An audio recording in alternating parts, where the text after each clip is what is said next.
தேர்தல் நிதி முறைகேடு தொடர்பாக 2007 முதல் 2012 ஆண்டு வரையில் பிரான்ஸ் அதிபராக இருந்த நிக்கோலஸ் சர்கோசிக்கு பாரிஸ் நீதிமன்றம் 5 ஆண்டுகள் சிறை தண்டனையும் 1 லட்சம் யூரோ அபராதமாக விதித்துள்ளது.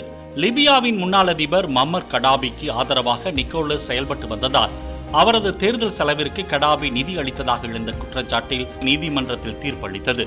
இந்த தீர்ப்பை எதிர்த்து அவர் மேல்முறையீடு செய்தாலும் சிறையில்தான் இருப்பார் எனவும் தெரிவிக்கப்பட்டுள்ளது.